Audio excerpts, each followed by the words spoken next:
আলম তারা ইলাল্লাযীনা ইউজাদিলুনা ফি আয়াতিল্লাহি আন্না ইউসরাফুন। আল্লাহ রাব্বুল আলামিন বলেন, তুমি কি তাদেরকে দেখেছো? তাদের কি দেখো না, যারা আল্লাহর আয়াতের সাথে সম্পর্ক না রাখার কারণে, বিতর্কের কারণে তারা আস্তে আস্তে সব গোমরাহির দিকে এগিয়ে যাচ্ছে। নিজে মুসলমান না, নিজে মুমিনের দাবি করে, আসলে সে মুমিন যে নাই এটা সে এখনো খবর রাখে না, অথচ সে নিজেকে মুমিন হিসাবে মনে করে। এমন মানুষ আছে না নাই? রব্বুল আলামিন বলেন, وَمَن يَعْشُ عَن ذِكْرِ الرَّحْمَنِ نُقَيِّضْ لَهُ شَيْطَانًا فَهُوَ لَهُ قَرِينٌ। আল্লাহ পাক বলেন, ওয়ামাই ইয়াশু আন যিকরির রহমান, রব্বুল আলামিনের জিকির থেকে, রহমানের জিকির থেকে যারা নিজেদেরকে দূরে রাখে, সম্পর্ক থেকে দূরে রাখে, অর্থের কারণে, ক্ষমতার কারণে, সম্মানের কারণে যারা আল্লাহর আয়াতের সাথে সম্পর্ক রাখে না, ওয়ামাই ইয়াশু আন যিকরির রহমান নুকাইয়িদ লাহু শাইতানান, সাথে সাথে তাদের নিয়ন্ত্রণ নেয় শয়তান। কে নেয়? জোরে বলেন, শয়তান নিয়ন্ত্রণ নেয়। নুকাইয়িদ লাহু শাইতানান, আল্লাহর আয়াত থেকে, রহমানের জিকির থেকে, আয়াত মানে কোরআন, কোরআন তো মানে জিকির, ঠিক কিনা বলেন? নুকাইয়িদ লাহু শাইতানান, শয়তান অটোমেটিক তার নিয়ন্ত্রণ নেয়, আল্লাহর পক্ষ থেকে সে শয়তান তার কাছে চলে যায়। ফাহুয়া লাহু করিন, সে এবং শয়তান সমান্তরালে অবস্থান করে। কিভাবে অবস্থান করে? সমান্তরালে। আপনারা গাভী, গরুর শিং দেখছেন না? দুইটা শিং থাকে না? দুইটা শিং সমান্তরালে থাকে, একটা আর একটার সোজাসুজি থাকে, ঠিক কিনা বলেন? আল্লাহর জিকির থেকে, আয়াত থেকে দূরে থাকলে সরাসরি শয়তান তার নিয়ন্ত্রণ নেয়। সে যা করে, শয়তান যা করতে বলে তাই করে, ঠিক কিনা বলেন?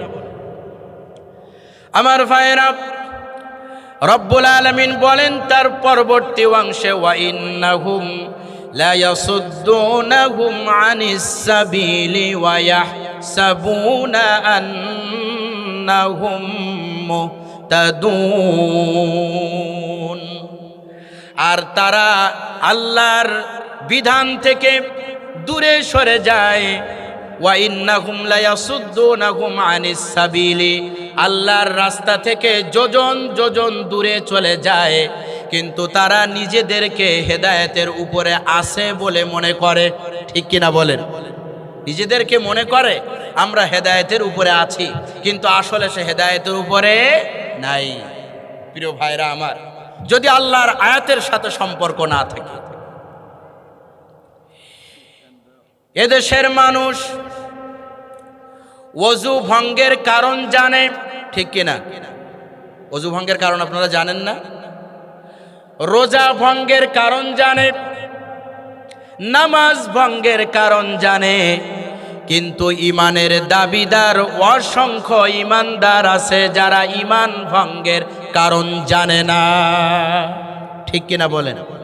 ইমান ভঙ্গের কারণ জানে না, অনেকেই জানে না। ওলামায়ে কেরাম বাদে যদি জিজ্ঞাসা করা হয়, অনেকেই জানেই না যে কোন কাজে ইমান ভেঙে যায়, অথচ সে নিজেকে মুসলমানের দাবি করছে, কিন্তু আসলে ইমান তার আসলে নাই। এমন হতে পারে কি পারে না?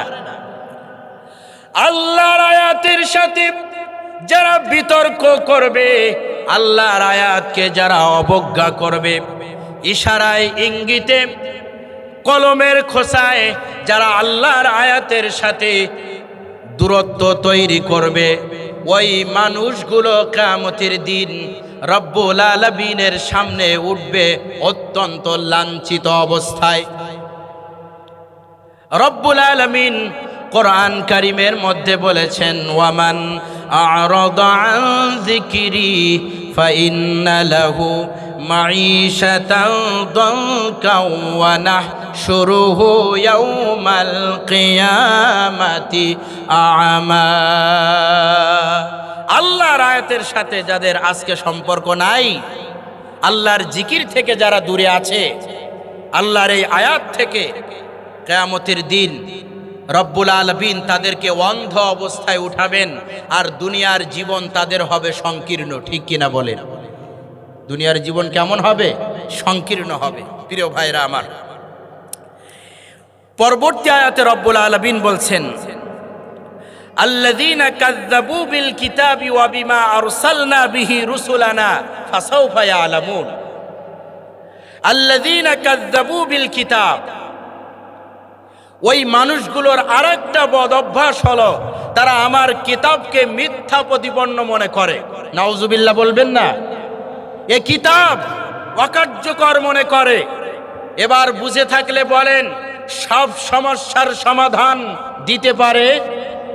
আবার বলেন, সব সমস্যার সমাধান আল কোরআন। এটা আমাদের ঈমান, আমাদের বিশ্বাস, ঠিক কিনা? এটা আমাদের সংবিধান। আজকে দেশের একটা বড় সময় ধরে সংবিধান নিয়ে আলোচনা হচ্ছে। যতই আলোচনা হোক, সব আলোচনার একটা উদ্দেশ্য হলো জাতিকে শান্তিতে রাখা, ঠিক না বলেন? কিন্তু মজার ব্যাপার হলো, যতই শান্তির কথা বলা হোক, দিনের পর দিন আলোচনা হবে, শান্তি কাঙ্ক্ষিত মানের আসবে না যতদিন না আল্লাহর কোরআন কনস্টিটিউশন না হবে, ঠিক কিনা? কাঙ্ক্ষিত মানের শান্তি আসবে না। অনেক আলোচনা হচ্ছে, হবে, কিন্তু আল্লাহর কোরআন যেদিন সংবিধান হবে জাতির, আসমান ফেড়ে জমিন ফেড়ে আল্লাহর পক্ষ থেকে বরকত নাজিল হতে থাকবে। বলুন সুবহানাল্লাহ। রব্বুল আলামিন বলেন, ওয়ালাউ আন্না আহলাল কুরা আমানু ওয়াত্তাকাউ লা ফাতাহনা আলাইহিম বারাকাতিম মিনাস সামাই ওয়াল আরদ।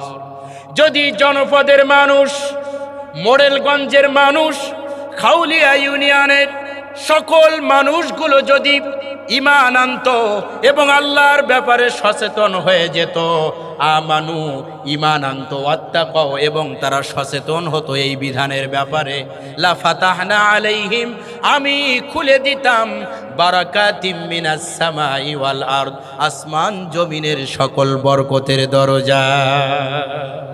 সুবহানাল্লাহ।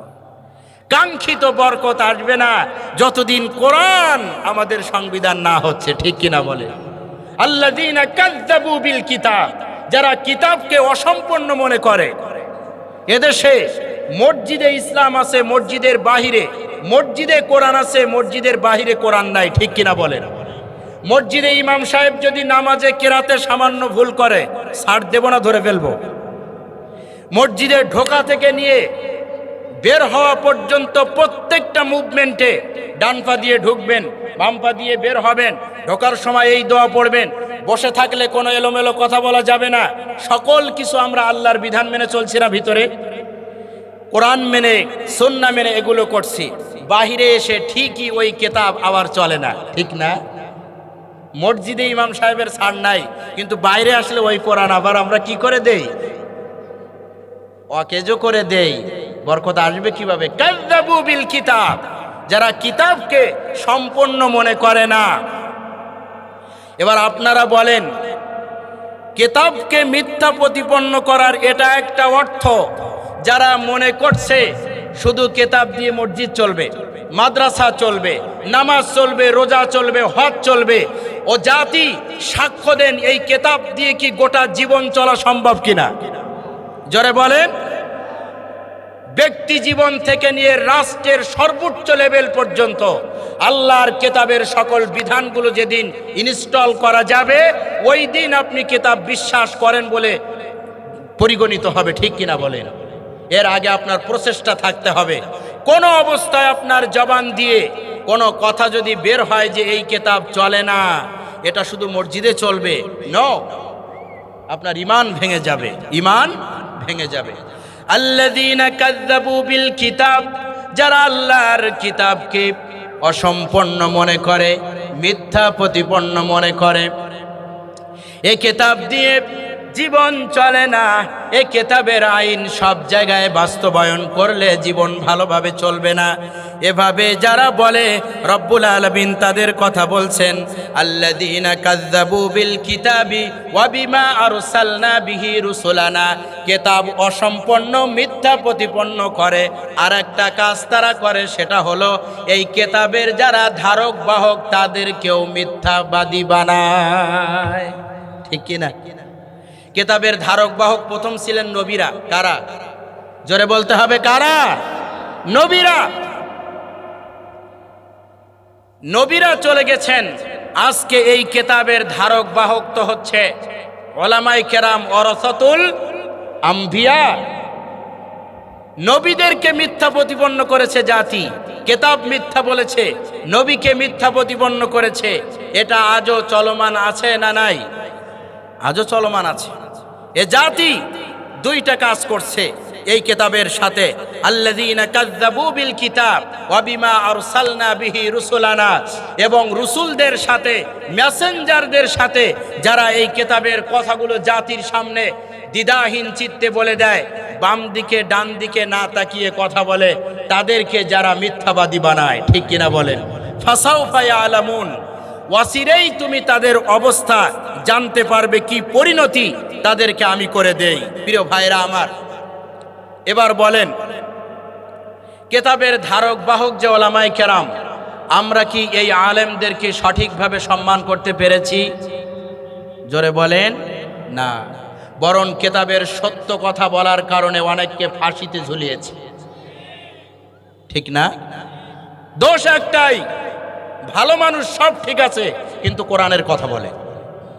এরকম হয় কি হয় না? এলাকায় কোনো একজন কোরআনের পক্ষে কথা বলে, তার নিয়ে যখন সমালোচনা হচ্ছে, বলা হয় ও মিথ্যা বলে না, ও হক ফাঁকি দেয় না, ওর সব ভালো, একটা দোষ আছে, ও শুধু কোরআনের কথা বলে। ঠিক কি না? প্রিয় ভাইরা আমার, এ জাতি রহমত কিভাবে পাবে যারা কিতাবকে মিথ্যা প্রতিপন্ন মনে করছে, এই কিতাবের সাথে শত্রুতা করেছে, এই কিতাবের যারা ধারক বাহক, যারা মেসেঞ্জার, আম্বিয়াদের সাথে যারা খারাপ ব্যবহার করেছে, এই কিতাবের ওয়ারিস ওয়ারাসাতুল আম্বিয়া উলামাদের সাথে যারা খারাপ ব্যবহার করেছে, যারা তাদেরকে মিথ্যা প্রতিপন্ন করেছে, আল্লাহ বলছেন ওয়াফাসাউফা ইয়ালামুন, ওয়াচিরেই তুমি তাদের অবস্থা দেখতে পাবে। আচ্ছা বলেন, আমরা কি কিছু কিছু দেখেছি না? জোরে বলেন, কথা বলে না। কিছু দেখছি না? সবসময় আল্লাহ দেখায়। প্রিয় ভাইরা আমার, একটা উদাহরণ শুনুন। কিতাবের সাথে সম্পর্ক করলে সম্মান বাড়বে। কি হবে? বাড়বে। মানে সম্পর্ক খারাপ করলে এমন লাঞ্ছিত হবে যা আপনি কুলকিনারা করতে পারবেন না। কিতাবের সাথে সম্মান তৈরি হলে আপনার যে সম্মান বেড়ে যাবে, যে ইজ্জত বেড়ে যাবে, যে স্পিরিচুয়াল পাওয়ার আপনার তৈরি হবে, যেটা আপনার কল্পনায় ধরবে না। সুবহানাল্লাহ বলেন। প্রিয় ভাইরা আমার, একটা উদাহরণ দেই। কোরআন কারিমে আল্লাহ তাআলা সূরা বাকারার মধ্যে বলেছেন, ওয়াইযা কিলা লাহু ইত্তাকিল্লাহা আখাযাতুহুল ইজ্জাতু বিল ইসমি ফাহাসবুহু জাহান্নাম ওয়ালা বিসাল মিহাদ। এই আয়াতের সামনের আয়াতে আল্লাহ বলেন, ওয়া মিনান নাসি মান ইয়াশতারি নাফসাহু ইবতিগা মারদাতিল্লাহ। এই দুনিয়াতে এই কিতাবকে মহব্বত করে একদল মানুষ আল্লাহর সন্তুষ্টির জন্য নিজের জীবনকে বিলিয়ে দেয়। ঠিক কিনা? জোরে বলে, নাফসাহু ইবতিগা মারদাতিল্লাহ ওয়া মিনান নাসি মান ইয়াশরি নাফসাহু ইবতিগা মারদাতিল্লাহ। এরা আল্লাহর জন্য নিজেকে বিক্রি করে দেয়। সুবহানাল্লাহ বলেন। তাদের পাওয়ার, স্পিরিচুয়ালিটি এমন হয়ে যায় সাধারণ মানুষের ধরবে না, এটা তারা চিন্তা করতে পারে না। প্রিয় ভাইরা আমার, নবীজির যুগের এবং এই যুগের একটা দৃষ্টান্ত আমি আপনাদের সামনে দেব। আল্লাহর হাবিবের হাতে গড়া সাহাবীরা সব তো কোরআনওয়ালা ছিল, ঠিক না? কিওয়ালা ছিল? সব বাস্তব কোরআন ছিল। আল্লাহর আয়াত তারা ধারণ করত। সুবহানাল্লাহ বলেন। আয়াত তারা ধারণ করত। যেভাবে নবী বলেছেন, আল্লাহ যা বলেছেন তার বাহিরে এক চুল পরিমাণ কোনো কাজ তারা করত না। প্রিয় ভাইরা আমার, তাদের পাওয়ার এমন পর্যায়ে চলে গিয়েছিল। ওমর রাদিয়াল্লাহু তাআলা আনহুর ঘটনা আপনারা জানেন, যিনি আল্লাহর রসুলকে হত্যা করতে আসছেন, ওই ব্যক্তি কোরআনের কাছে এসে শোনার মানুষ হয়েছিল না? কি রকম একটু দেখেন, এ যুগেও কিভাবে হয় দেখাই একটু আপনাদের। আলী রাদিয়াল্লাহু তাআলা আনহু একদিন স্বপ্ন দেখছেন। কি দেখছেন? স্বপ্ন দেখছেন যে তিনি নবীজির যুগে আছেন। সুবহানাল্লাহ বলেন। মসজিদে নববীর ইমাম তখন হচ্ছেন মুহাম্মদুর রাসূলুল্লাহ সাল্লাল্লাহু আলাইহি ওয়াসাল্লাম। আলী রাদিয়াল্লাহু তাআলা আনহু বলেন, আমি স্বপ্নের মধ্যে আল্লাহর হাবিবের পিছনে ফজরের নামাজ আদায় করলাম। কিসের নামাজ? ফজরের নামাজ আদায় করে সালাম ফিরালেন আল্লাহর হাবিব, মাসনুন দোয়া পড়ে আমি বেরিয়ে যাচ্ছি। হঠাৎ দেখি মসজিদে নববীর গেটে একজন মহিলা দাঁড়ানো, হাতে একটা খেজুরের পাত্র। তিনি আমাকে সালাম দিয়ে বললেন, আলী, এই খেজুরগুলো নাও, আল্লাহর হাবিবের কাছে দেবে, তিনি খাবেন, উপস্থিত সাহাবীদেরকে খাওয়াবেন, আল্লাহ আমার বাগানে বারাকা দিবে। সুবহানাল্লাহ বলেন। কি দিবে? বারাকা দিবে। আলী রাদিয়াল্লাহু তাআলা আনহু বলেন, আমি ওটা নিলাম, আল্লাহর হাবিবের সামনে পেশ করলাম। আল্লাহর হাবিব সাল্লাল্লাহু আলাইহি ওয়াসাল্লাম তিনি উপস্থিত সাহাবীদেরকে দিলেন, তিনিও একটা মুখে দিলেন। আমি আলী আমাকেও একটা দিলেন। আমি যখন আল্লাহর হাবিবের দেওয়া খেজুর চিবাচ্ছিলাম, বড্ড মিষ্টতা অনুভব করছিলাম, মজা পাচ্ছিলাম। ওই মিষ্টতা, ওই মজা পেতে পেতে হঠাৎ মসজিদে নববীতে আজান হলো, আসসালাতু খায়রুম মিনান নাওম। সুবহানাল্লাহ। আলী রাদিয়াল্লাহু তাআলা আনহু বলেন, আজান শুনে আমার ঘুম ভেঙে গেল। মজার ব্যাপার হলো, যখন ঘুম ভেঙে গেল তখনও পর্যন্ত আমি আল্লাহর হাবিবের দেওয়া সেই খেজুরের মিষ্টতা অনুভব করছিলাম। সুবহানাল্লাহ। আমি তড়িঘড়ি করে ওযু করে মসজিদে নববীতে চলে গেলাম। মসজিদে নববীতে গিয়ে নামাজ আদায় করব। এবার বলেন তো এখন ইমামকে? ইমাম হচ্ছেন ওমর রাদিয়াল্লাহু তাআলা আনহু। কে? ওমর রাদিয়াল্লাহু তাআলা আনহু। তিনি ওমর রাদিয়াল্লাহু তাআলা আনহুর ইমামতিতে নামাজ আদায় করলেন, কারণ আগেরটা ছিল স্বপ্ন আর এটা হলো বাস্তব। নামাজ শেষ হয়ে গেল, যথারীতি সালাত শেষ হয়ে গেল। আমি মসজিদ থেকে বাহির হচ্ছি, হঠাৎ দেখি মসজিদে নববীর গেটে একজন মহিলা দাঁড়ানো। আমি আলী, আমি অবাক হয়ে গেলাম, কারণ আমি এই মুহূর্তে যার কথা বলছি তিনিও তো সাধারণ কোনো মানুষ নয়। ঠিক কিনা বলে? আলী রাদিয়াল্লাহু তাআলা আনহু অবাক হয়ে গেলেন। উনি ভাবছেন কিছু একটা হচ্ছে, কিছু একটা হচ্ছে। তিনি আর একটা বিষয় দেখেছেন। গত রাতে স্বপ্নে আল্লাহর হাবিবের পিছনে নবীজি যে কেরাত পড়েছেন ফজরের নামাজে, আলী রাদিয়াল্লাহু তাআলা আনহু বলেন, আমি ওমর রাদিয়াল্লাহু তাআলা আনহুকে ওই কেরাত পড়তে শুনেছি। সুবহানাল্লাহ।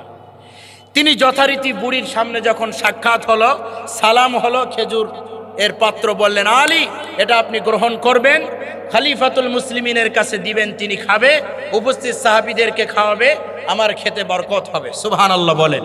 তিনি বলেন, আমি ওটা নিলাম, ওমর রাদিয়াল্লাহু তাআলা আনহুর সামনে পেশ করলাম, তিনি গ্রহণ করলেন, উপস্থিত সকল সাহাবীদেরকে দিলেন, আমাকেও একটা দিলেন। কয়টা? আমি বড্ড মিষ্টতা অনুভব করছিলাম। গত রাতের এই ঘটনা মিলে যাওয়ার কারণে আমি একটু বোঝার চেষ্টা করছিলাম।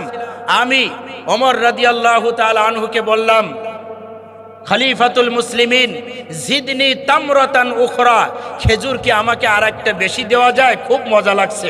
সুবহানাল্লাহ বলে। ওমর রাদিয়াল্লাহু তাআলা আনহু মাথা নেড়ে মিসকি হেসে দিয়ে বলছে, আলী, না না, সেটা হবে না, হবে না, তোমাকে খেজুর আমি দ্বিতীয়টা দিতে পারি না। তার কারণ হলো, আলী, লাউ আন্না রাসূলুল্লাহি সাল্লাল্লাহু আলাইহি ওয়াসাল্লাম যাদাত লাজিদনা, আলী, গত রাতে স্বপ্নে নবী যদি তোমাকে খেজুর একটার জায়গায় দুইটা দিত, আমিও তোমাকে দুইটা দিতাম। ওনার চোখ মোটা মোটা হয়ে গেছে, বলে কি স্বপ্ন দেখলাম আনি। ইনি বুঝলো কিভাবে? সুবহানাল্লাহ বলবেন না? এটা হচ্ছে কেতাবের সাথে সম্পর্ক করার পাওয়ার। সুবহানাল্লাহ বলেন। আমার ভাইয়েরা, তিনি বললেন, আপনি কি গায়েব থেকে বলছেন? আম হিয়া রুইয়া রাআইতাহা আম হিয়া গায়ব আমি তালাতা আলাই। আপনি কিভাবে বলছেন এটা? এটা কি স্বপ্ন দেখে বলছেন না গায়েব থেকে বলছেন? ওমর রাদিয়াল্লাহু তাআলা আনহু বলেন, আলী, এটা আমাকে গায়েব থেকেও জানানো হয় নাই, স্বপ্নেও আমাকে এভাবে জানানো হয় নাই। মজার ব্যাপার হলো, ওয়ালাকিন্নাল মুমিনা ইযা আখলাসা কলবাহু ইয়ারা বিনুরিল্লাহ, যখন কোন মানুষের সাথে রব্বুল আলামিনের সাথে নূরের আল্লাহর কোরআনের একটা সম্পর্ক হয়ে যায় মুমিনের সাথে, তখন সে আল্লাহর থেকে দেখতে পায়।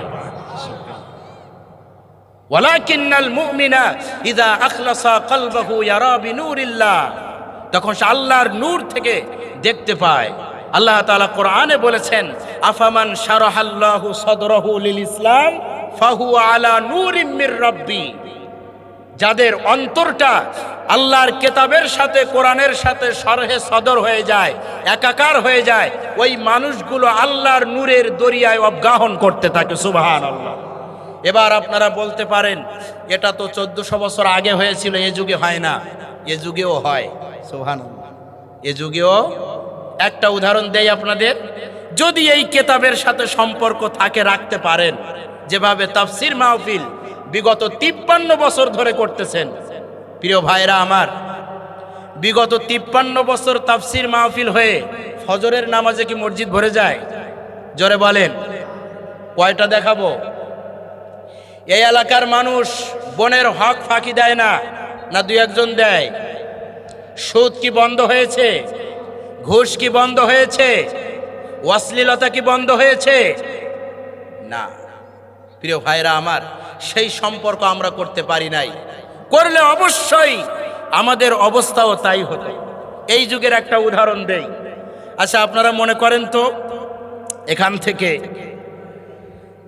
12-13 বছর আগে একটা ওয়াজ কোট করছি, কোট আনকোট, একজন মুফাসসির, একজন এই কোরআনওয়ালা একজন আলেমের কথা শোনাচ্ছি। তিনি বলেছিলেন, আমি দেখতে পাচ্ছি বাংলাদেশের ভাগ্য আকাশে উত্তর গগনে কালো মেঘ জমা হয়েছে, ঝড়ের পূর্বাভাস লক্ষ্য করছি। যদি এই ঝড়, এই যে অমাবস্যার রাত আসছে, এটা যদি সক্ষমভাবে মোকাবেলা করতে না পারো জাতি, এমন গাঢ় কালো অন্ধকার অমাবস্যার রাত আসতে পারে যার সবহে সাদেক হওয়া অসম্ভব। বলেছিল না? জোরে বলেন।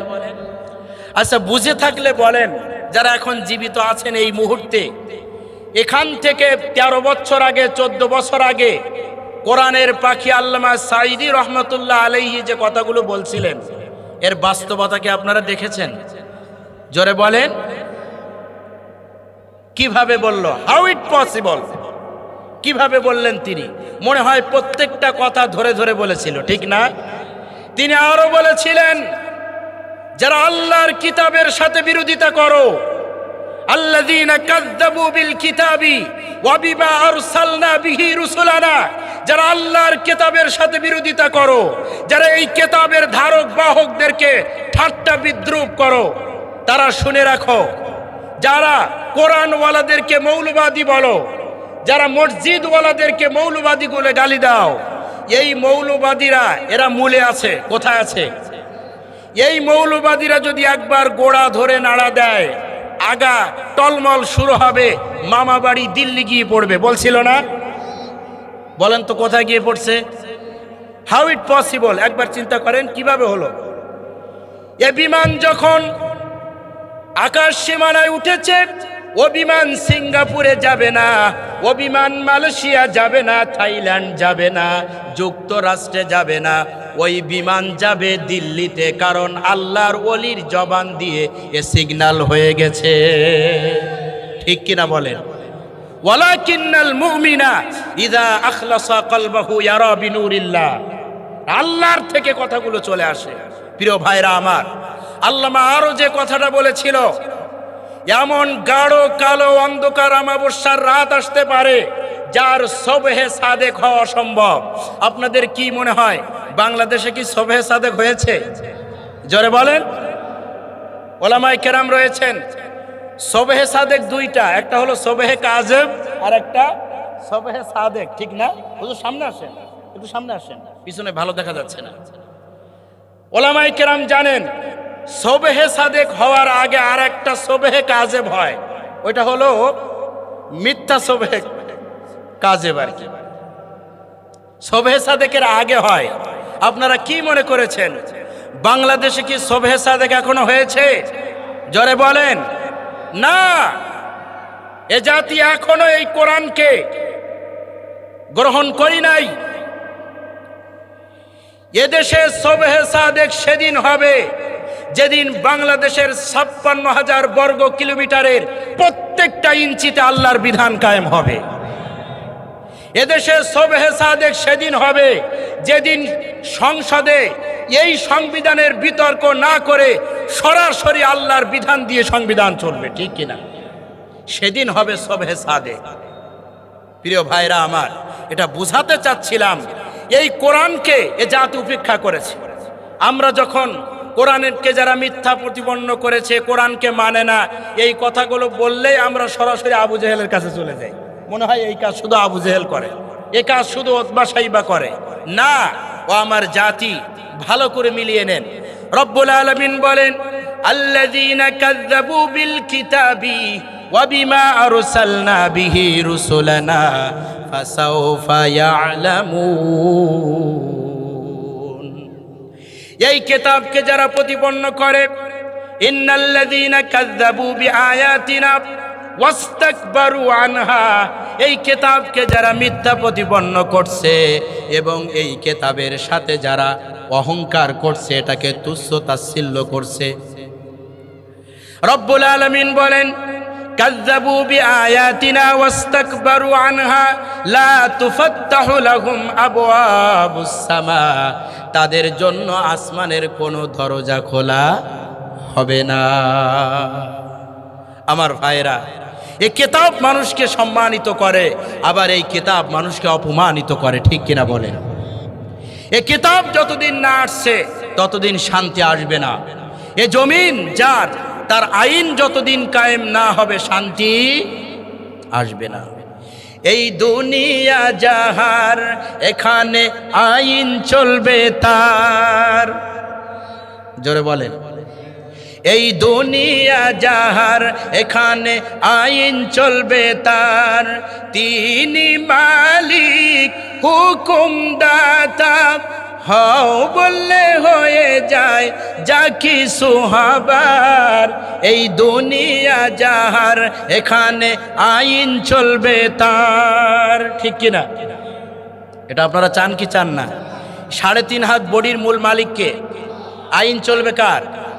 আগে রাষ্ট্র সমাজবাদ দিয়ে নিজের মধ্যে যারা তাফসির মাহফিলে আছেন, আগে 3.5 হাত বডিতে এই কোরআন সেট করতে হবে। পারবেন না ইনশাআল্লাহ? পারবেন না ইনশাআল্লাহ?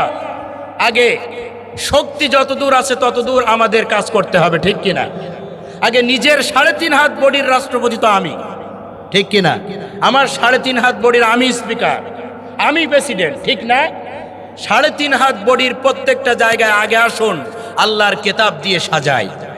আল্লাযীনা কাযযাবু বিল কিতাব, এই কিতাবকে মিথ্যা প্রতিপন্ন না করি। প্রিয় ভাইরা আমার, কোরআনের পাতায় আমি কোথায়?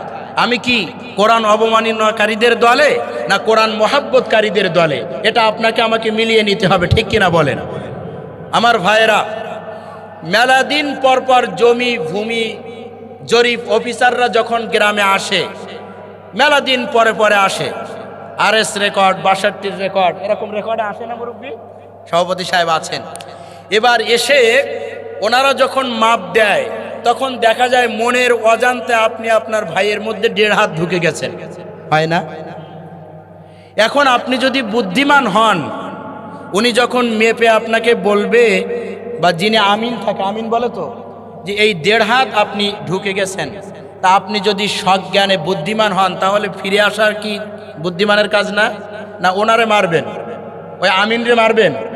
কেন তুমি এই কথা বললে? উনি তো মাফের কথা বলছে।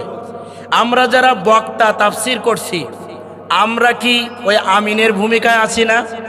জোরে বলেন। আপনি আমারে মারবেন না জায়গা ঠিক করবেন? এদেশে তো বিপদ, কথা বলবেন একটা, বুঝবে আর একটা, ঠিক কিনা বলেন? হাজারো আলেমদেরকে এভাবে ফাঁসিয়ে তাদেরকে লাল দালানে নিয়েছে, ঠিক না? প্রিয় ভাইরা আমার, এক গ্রাম্য মানুষ গেছিল ঢাকা শহর দেখতে। কোথায়? তো ঢাকা শহরে তো বড় বড় বিল্ডিং থাকে, 30 তলা 40 তলা বিল্ডিং। তো গ্রামের মানুষ তো একেবারে সরল সোজা, আর অন্তর হলো জিলাপির মতো সোজা। কিসের মতো? মানে ভিতরে পেঁয়াজ ছাড়া কিচ্ছু নাই। তো গ্রাম্য মানুষ শহরে গিয়েছেন, দেখতেছেন শাপলা চত্বর, হাতির ঝিল ইত্যাদি ইত্যাদি দেখছে।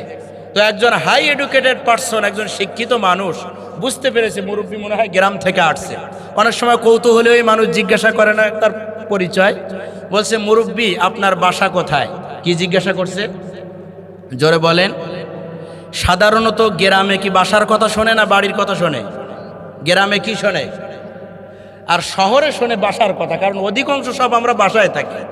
আমি মগবাজার থাকি, যে বাসায়, ও তো আমার না, ও তো ভাড়া করা, ঠিক কিনা ভাইরা আমার? তো যেটা বলছি, মুরব্বীকে জিজ্ঞাসা করছে ওই ভদ্রলোক খুব ভালো মনে করে, মুরব্বী আপনার বাসা কোথায়? আপনার গ্রাম্য। এই লোক তো সোজা কথা মোটেও মেনে নিতে পারে না। তিনি চিন্তা করছে, কিরে আমি বাগেরহাট থেকে আসছি, মোড়েলগঞ্জ থেকে, এ মনে হয় বুঝতে পারছে।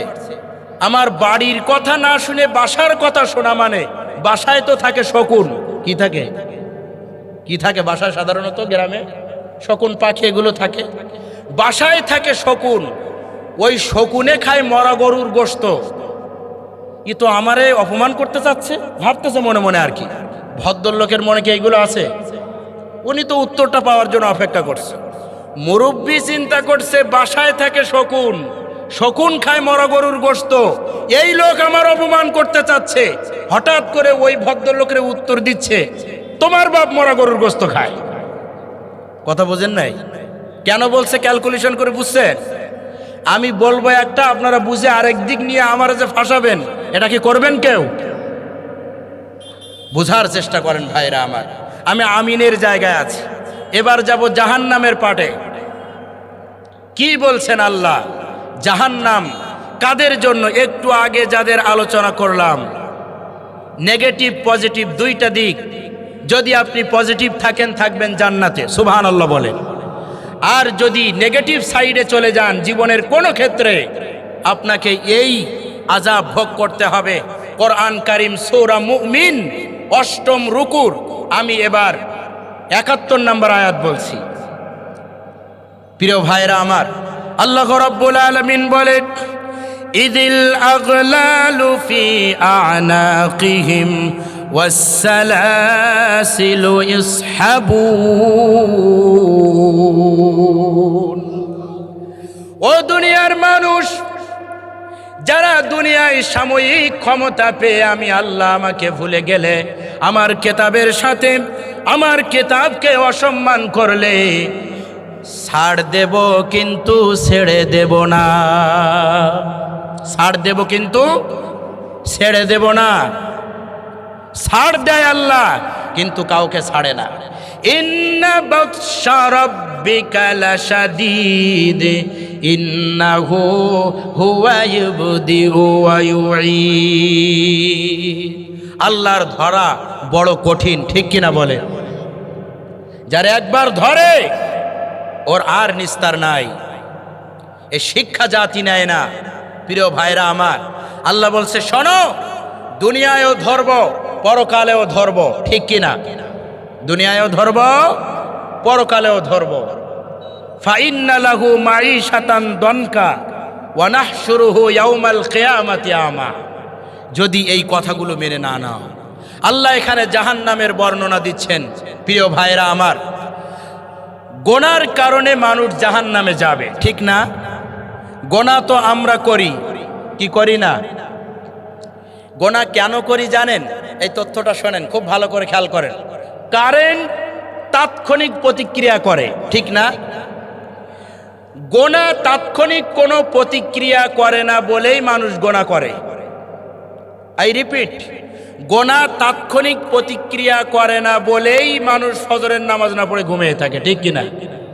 প্রিয় ভাইরা আমার, কারেন্ট সাথে সাথে প্রতিক্রিয়া করে বিধায় কেউ কারেন্টে হাত দেয় না। আমরা যে পরিমাণ গোনা করি, গোনা যদি তাৎক্ষণিক প্রতিক্রিয়া করত আমরা এক কদম সামনে যেতে পারতাম না।